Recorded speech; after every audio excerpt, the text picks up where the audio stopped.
찬송하시겠습니다. 313장 찬송입니다.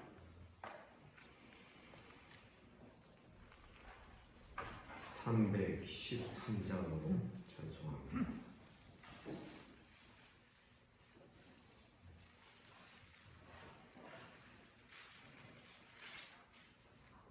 내 임금 예수 내 주여 이 죄인이 주님 앞에 한없는 은혜 받고서 내 생명 모두 드리오니 그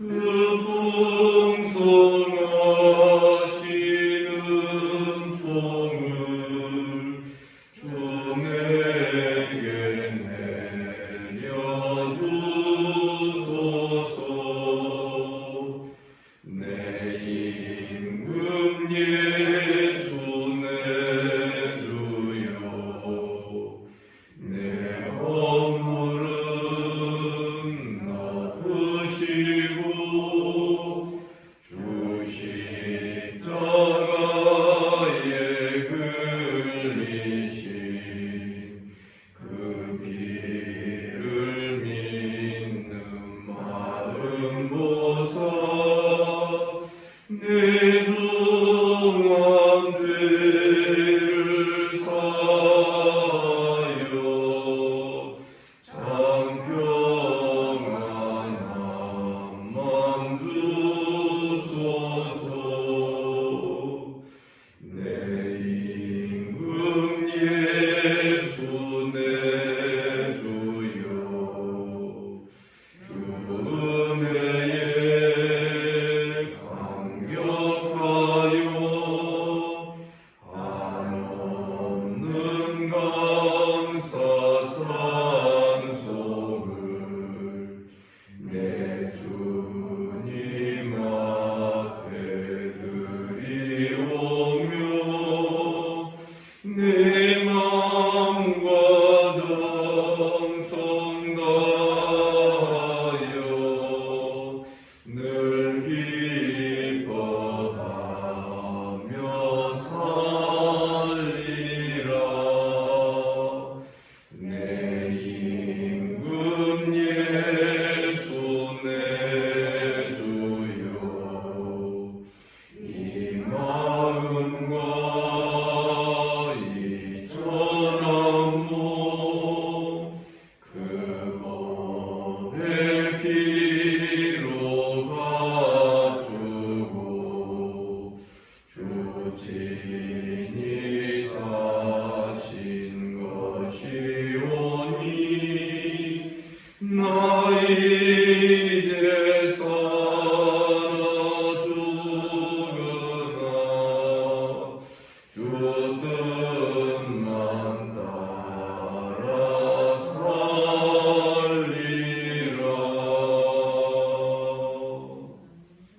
아멘입니까? 반갑습니다. 우리 주님께서 이 아침에 우리를 또 이 자리로 불러주신 줄을 믿습니다. 사도신경으로 신앙 고백 드리겠습니다. 나는 전능하신 아버지 하나님 천지의 창조주를 믿습니다. 나는 그의 유일하신 아들 우리 주 예수 그리스도를 믿습니다. 그는 성령으로 잉태되어 동정녀 마리아에게서 나시고 본디오 빌라도에게 고난을 받아 십자가에 못 박혀 죽으시고 장사된 지 사흘 만에 죽은 자 가운데서 다시 살아나셨으며 하늘에 오르시어 전능하신 아버지 하나님 우편에 앉아 계시다가 거기로부터 살아있는 자와 죽은 자를 심판하러 오십니다. 나는 성령을 믿으며 거룩한 공교회와 성도의 교제와 죄를 용서받는 것과 몸의 부활과 영생을 믿습니다. 아멘. 하나님 말씀 누가복음 19장 28절부터 48절, 마지막 48절까지 교독하겠습니다. 누가복음 19장 28절입니다. 예수께서 이 말씀을 하시고 예루살렘을 향하여 앞서서 가시더라. 감람나무가 걸리는 서쪽에 있는 벳파게와 베다니아의 가까이가 있을 때 제자는 누구를 보내시며 이르시되 너희는 맞은편 마을로 가라. 그리로 들어가면 아직 아무도 타보지 않은 나귀 새끼가 매여 있는 것을 보리니 풀어 끌고 오라. 하늘 누가 너희에게 말하기를 주가 채식했다 하시니 보내심을 받은 자들이 가서 그 말씀대로 만나는지라. 나귀 새끼를 풀 때 그들이 그들이 이르되 어찌하여 나귀 새끼를 푸느냐 대답하되 주께서 쓰시겠다 하고 그것을 집으로 끌고 와서 자기들 그것을 나귀 새끼 위에 던져놓고 예수를 데려니 가실 때 그들이 자기의 겉옷을 길에 펴더라. 이미 감람산 내리막길에 가까이 오시니 제자를 보는 자가 자기를 가는 바를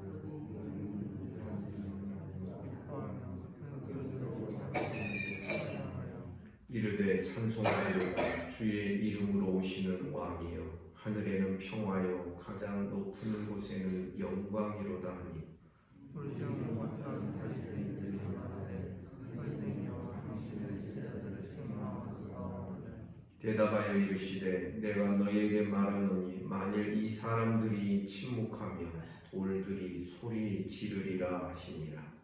가까이 오사 성을 보시고 오시며 이르시되 너도 오늘 평화에 관한 일을 알았더라면 좋을 뻔하였거니와 지금 내 눈에 숨겨졌도다.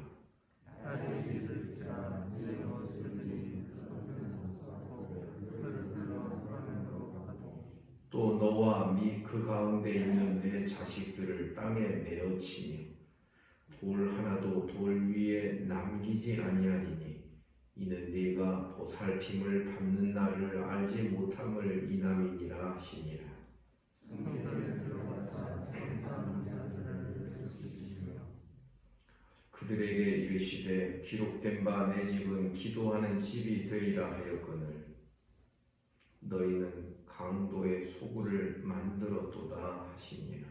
예수께서 나아가 성전에서 가르치시니 대제사장들과 서기관들과 백성의 지도자들이 그를 죽이고 꾀하되 다 같이 백성이 다 그에게 귀를 기울여 들으므로 어찌할 방도를 찾지 못하였다.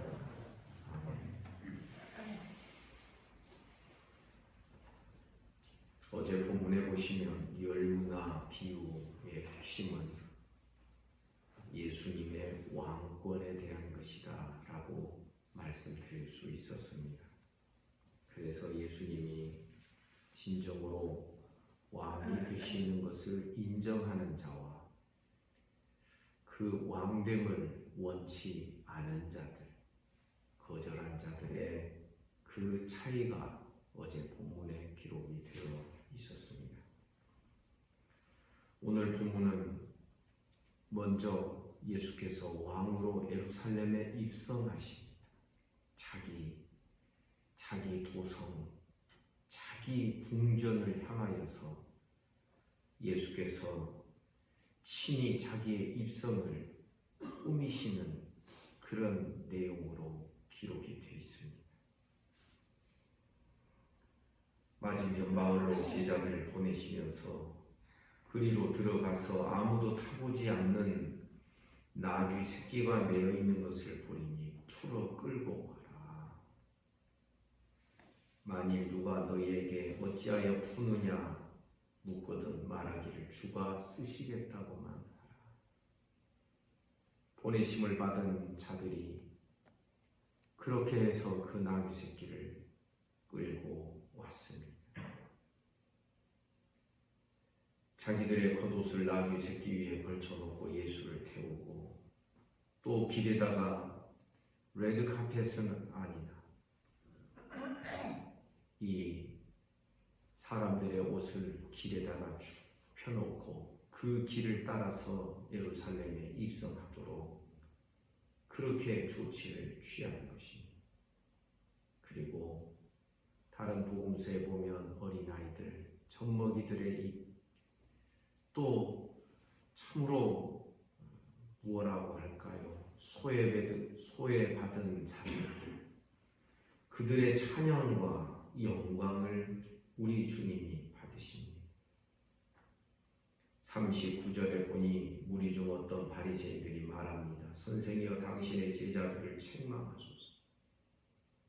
지금 이거 만약에 로마 사람들이 알면 굉장히 이거는 탄압의 대상이 될 뿐만 아니라 이거는 반역의 행위입니다.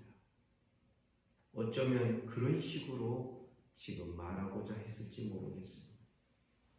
그러나 주님 말씀하십니다. 40절 내가 너에게 말하노니 만일 이 사람들이 침묵하면 돌들이 소리를 지를 것이다. 이 사건을 통하여서 우리가 볼 수 있는 게 무엇입니까? 한 나라의 왕의 행차는 그 나라의 위용과 그 나라의 권위를 담고 그렇게 엄중하고 화려하게 꾸미는 것이 일반적인 모습인 것입니다. 그러나 우리 주님은 친히 자기의 행차를 이렇게 준비하라고 일러서 말씀하시는데 그 내용을 보니 우습기가 짝이 없습니다.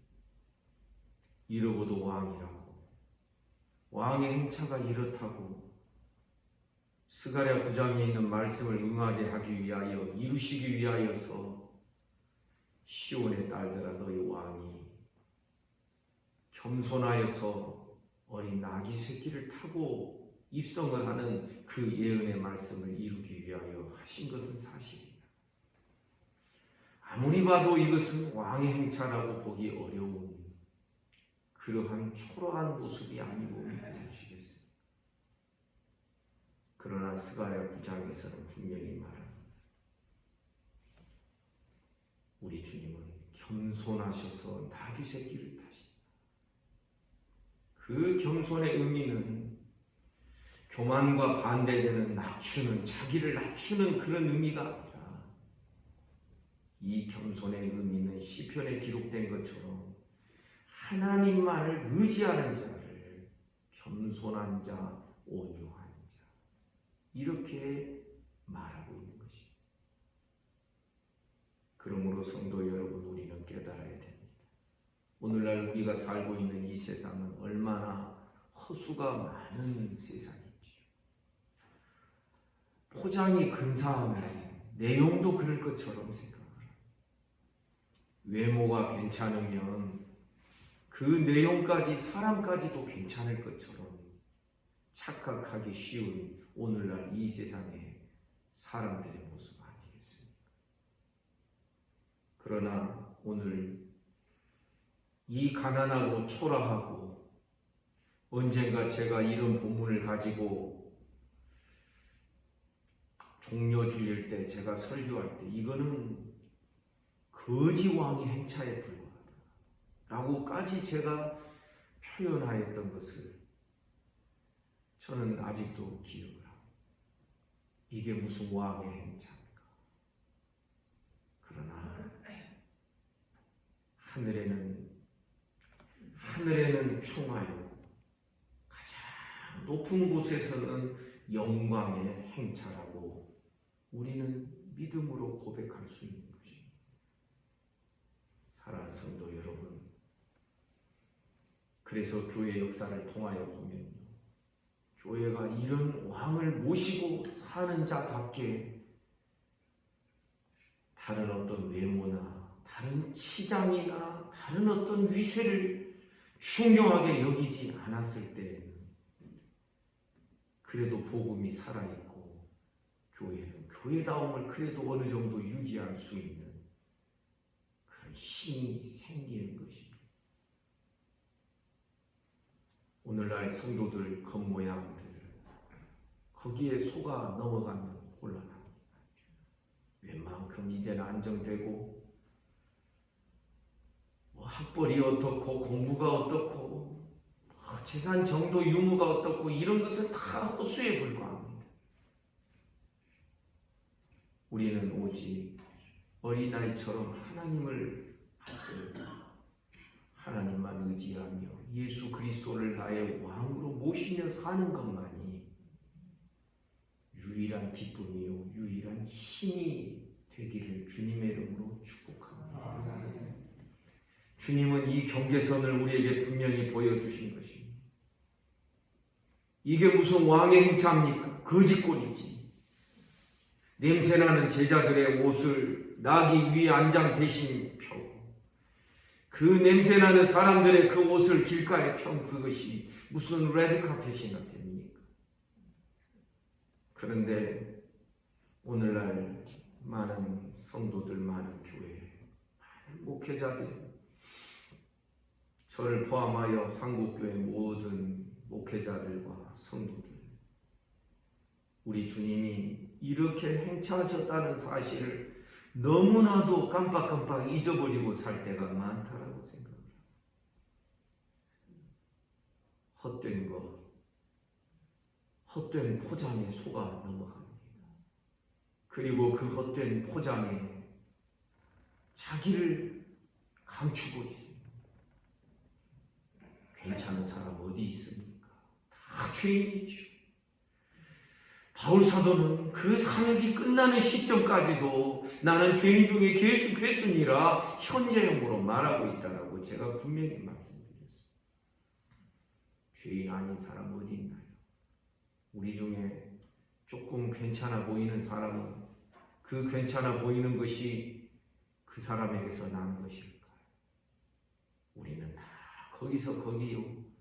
그렇고 그런 사람들인데도 불구하고 우리의 눈은 사람을 구별해내고 있습니다.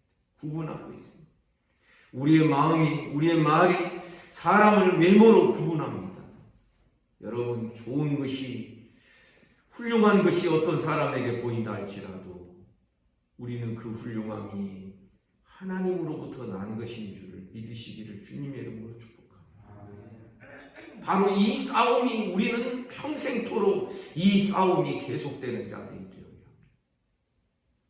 사람인지라 눈에 보이는 것에 현혹되고 눈에 보이는 것에 휩쓸리고 눈에 보이는 것이 그럴듯하면 굉장히 보이고 여러분 그런 것에 얼마나 많이 속아서 나를 속이고 다른 사람 속이고 우리도 속아서 헛된 것을 주목하고 헛된 것을 바라보는 경우들이 얼마나 많이 있었습니까?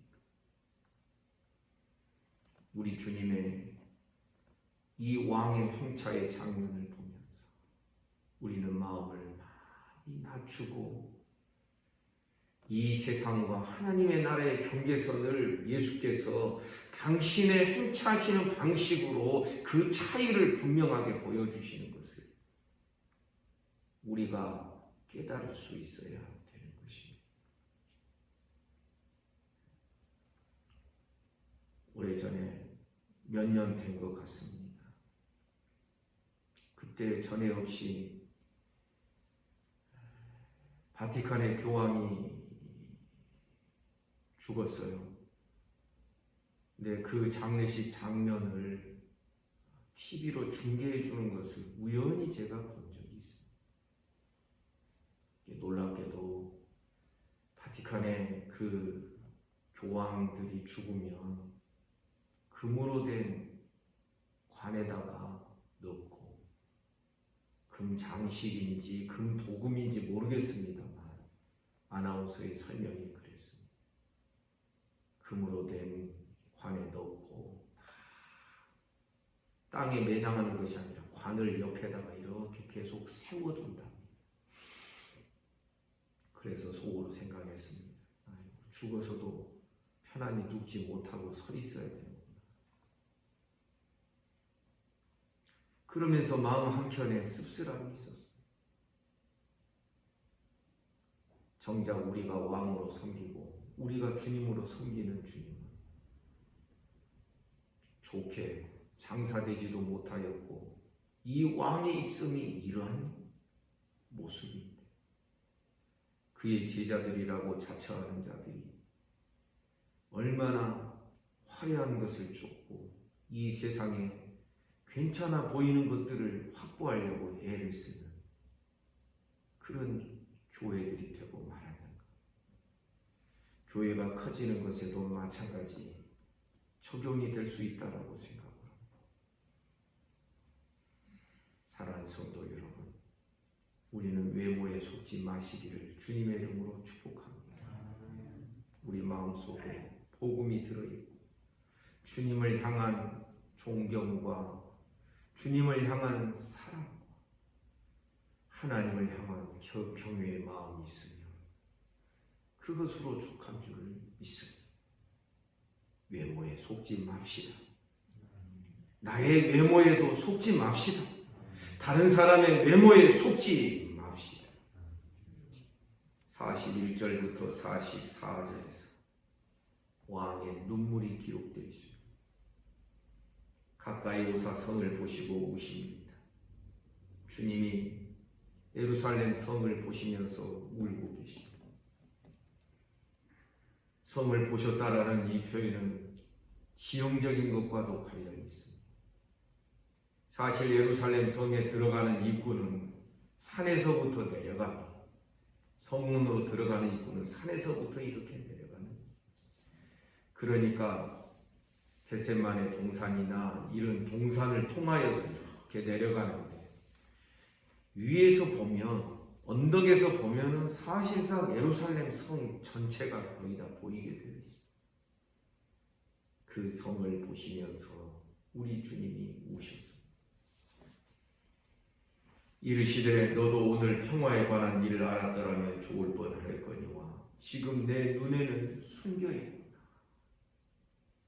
날이 이르면 내 원수들이 토둔을 쌓고 너를 둘러 사면으로 가두고 너와 네 그 가운데 있는 네 자식들을 땅에 메어치며 돌 하나도 돌 위에 남기지 아니하리니 이는 네가 심판받는 날을 알지 못함을 인하니. 주님은 예루살렘에 평화와 심판의 때를 보고 계셨습니다. 보살핌 받는 날, 우리 성경에 그렇게 되어 있지만 원문에 보면 심판의 날로 그렇게 기록이 됩니다. 왕의 눈물입니다. 우리나라의 왕은 이렇게 눈물이 많으신 분. 그러니 우리도 그 왕을 닮아가기를 주님의 이름으로 축복합니다. 울 수 있으면 됩니다. 눈물이 안 나오는 것이 문제지 우는 것이 무슨 문제가 되겠습니까? 저는 우리 성도들 가운데서 그렇게 눈물이 많은 성도를 보면 저는 너무너무 부럽습니다. 이상하게 생각하지 마십시오. 그저 누가 죽었냐, 누가 죽었길래 저렇게 통곡하며 우느냐, 인력으로 사람의 힘으로 할 수 있는 일이겠습니까? 우리 주님께서 그 눈물을 받아 눈물병에 담아 두신다면 어쩌면 우리의 비난과 우리의 판단이 하나님 앞에서 죄 짓는 것이 아니고 무엇이겠습니까? 우시는 주님, 우리도 눈물이 마르지 않기를 주님의 이름으로 축복합니다. 울지 못해서 문제지 울어서 문제가 될 것은 없다라고 생각합니다. 마지막으로 45절 이하에 보면 이제 예루살렘 성문을 통하여서 성전에 들어가시는 주님, 왕의 행차가 여기까지 완료되는 것입니다. 왜냐하면 성전은 하나님의 왕, 하나님 나라 왕이 거하는 그 궁전이 바로 궁전이 성전이기 때문에 그렇습니다.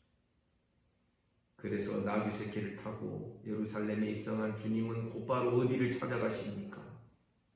구약시대에 하나님의 궁전인 성전을 찾아가시는 것입니다. 45절 성전에 들어가서 장사하는 자들을 내쫓으셨습니다. 46절 그들에게 말씀하십니다. 기록된 바 내 집은 기도하는 집이 되리라 하였거늘 너희는 강도의 소굴을 만들었다. 성전을 타락시켰다는 것입니다. 성전을 더럽혔다는 것입니다. 성전의 본래의 의미와는 달리 너희들의 이익의 도구로 강도의 구려를 만들면서 성전을 통하여서 너희들의 이익을 추구하고 너희들의 부를 축적하는 대제사장의 무리들이나 여러 사람들, 짐승 가축 파는 자들, 혹은 환전하는 자들, 이런 자들의 소굴을 만들고 말았다는 것이 우리는 알아야 됩니다. 우리가 하나님의 말씀으로 끊임없이 중심을 잡지 않으면 자꾸 우리는 다른 것에 눈이 쏠리게 되고 중심이 바뀌게 되어 있습니다. 타락하는 것이 그런 과정을 겪는 것이죠.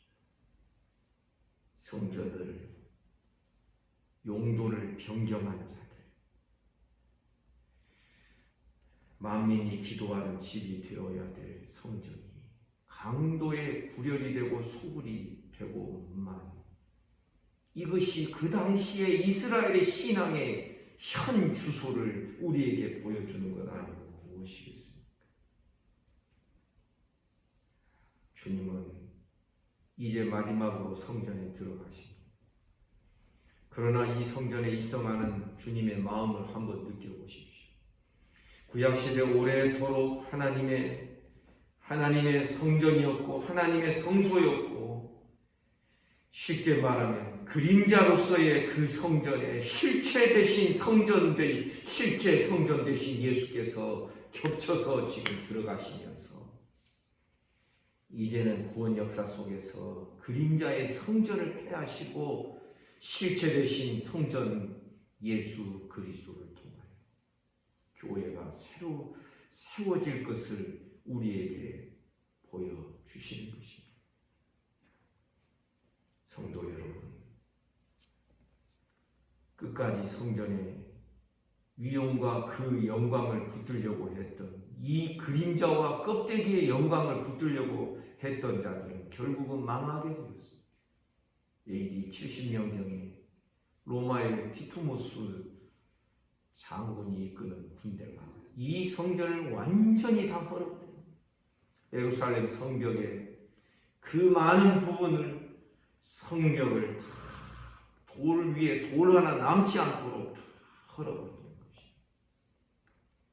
세상적인 것 집착하면, 헛된 것 집착하면 결국은 다 망하게 되어 있는 것입니다. 우리는 오늘 본문에서 왕 되신 우리 주님의 행차가 성전까지 이어지면서 이제는 거물로서의 성전을 우리 주님이 폐하시고 참 성전 되신 예수 그리스도를 통하여 성전된 교회, 성소된 하나님의 보좌를 새롭게 세우시는 우리 주님의 역사하심을 볼 수 있어야 되는 것입니다. 다시 말씀드립니다. 우리의 왕이 누구이십니까? 우리의 삶의 주인이 누구입니까? 우리는 주님께서 말씀하시고 주님께서 제시하신 그 가치를 따라서, 복음의 가치를 쫓아서 우리는 날마다 주님의 통치 아래 순복하며 살아가는 우리들의 삶이 되기를 주님의 이름으로 축복합니다. 기도하겠습니다. 거룩하신 하나님 아버지, 참으로 우리의 왕 되신 주님의 행차가 이러했습니다. 우리의 왕 되신 주님이 성전까지 성큼 들어가셨습니다. 우리 부패한 인생들은 하나님께서 주신 은혜의 도구와 방편을 날마다 타락시키는 재주가 있습니다. 하나님께서 우리에게 은혜로 허락하신 것들의 참된 의미들을 놓치지 않도록 날마다 말씀으로 새롭게 하여 주시고 우리를 깨닫게 하여 주시기를 간절히 바라고 원합니다. 주님, 오늘도 우리로 하여금 이 자리에 불러주시고 나오게 하시고 주의 말씀을 대면하게 하여 주시니 감사합니다. 말씀의 빛을 따라서 살아가게 하여 주옵소서. 오늘도 이 아침에 몸이 아픈 우리 성도들 하나님 붙들어 주시기를 원합니다. 태중에 있는 아이로부터 시작하여 연로하신 성도 이르기까지 아버지 하나님 송사모님 은혜를 주시고 마음과 정신이 미령한 자들에게도 하나님 은혜와 복을 내려 주시기를 간절히 바라고 원합니다. 예수 이름으로 명하노니 깨끗함을 받을지어다. 주님, 오늘도 나라와 민족을 지켜주시며 한국교회 불쌍히 여겨주시고 미얀마에 계속되는 유혈 사태를 하나님이여 막아주시고 하나님이여 그 나라를 불쌍히 여겨 주옵소서. 우리 주변의 나라들과 이 지구촌에 신음하며 고통하며 살아가는 모든 인생들을 하나님 긍휼히 여겨 주옵소서. 오늘 하루의 모든 삶을 우리 주님께 의탁합니다. 예수님 이름으로 기도하옵나이다. 아멘. 말씀 묵상하시겠습니다.